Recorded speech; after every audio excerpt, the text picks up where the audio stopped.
राधे राधे दोस्तों, जय श्री कृष्णा। आज हम भाई को बहन के घर पितृपक्ष में नहीं जाना चाहिए, इस विषय पर चर्चा करते हैं।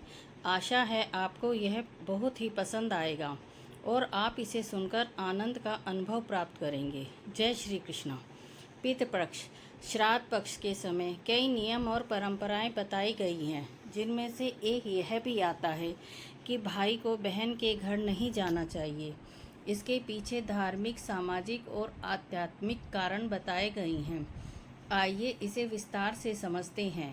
पितृपक्ष में माना जाता है कि पितृलोक के द्वार खुल जाते हैं और पितृ अपने अपने वंशजों के घर आते हैं।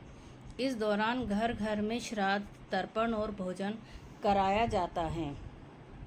यदि भाई इस समय बहन के घर जाता है तो ऐसा माना जाता है कि उसके साथ पितृ ऋण और वंश संबंधी ऊर्जा भी वहाँ पहुँच जाती है, जिससे वहाँ के श्राद्ध कर्म की शुद्धता प्रभावित हो सकती है।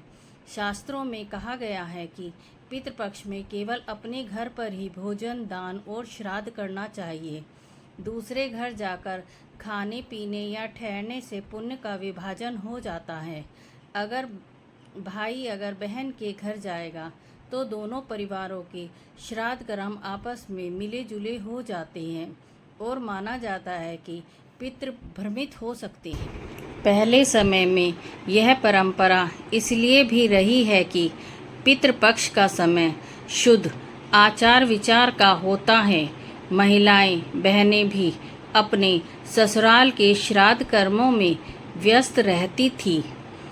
यदि भाई बहन के घर जाता तो अतिरिक्त खान पान का और व्यवस्था का बोझ बढ़ता, जिससे श्राद्धों की पवित्रता और व्यवस्था में बाधा आ सकती थी। पितृपक्ष में वातावरण पितृ ऊर्जा से भरा होता है। भाई को बहन के घर न भेजने का अर्थ है कि हर व्यक्ति अपने अपने वंशजों और पितरों के प्रति ही एकाग्र रहे। किसी दूसरे कुल में जाकर ऊर्जा का स्थानांतरण न हो। यदि कोई अत्यावश्यक कार्य हो, जैसे बीमारी, आपात स्थिति, तो भाई बहन के घर जा सकता है, परंतु सामान्य परिस्थितियों में इस अवधि में भाई का बहन के घर जाना वर्जित माना जाता है। पितृपक्ष में भाई को बहन के घर इसलिए भी नहीं जाने की परंपरा है क्योंकि यह समय पितरों के लिए समर्पित होता है। भाई यदि बहन के घर जाएगा तो दोनों परिवारों के श्राद्ध कर्म प्रभावित हो सकते हैं, पितरों का आशीर्वाद भ्रमित हो सकता है और सामाजिक दृष्टि से भी यह ठीक नहीं माना गया है।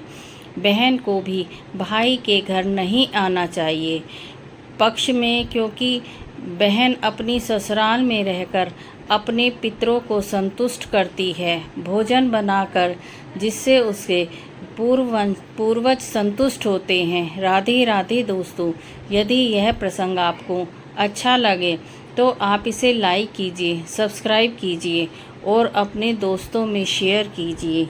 जय श्री कृष्णा।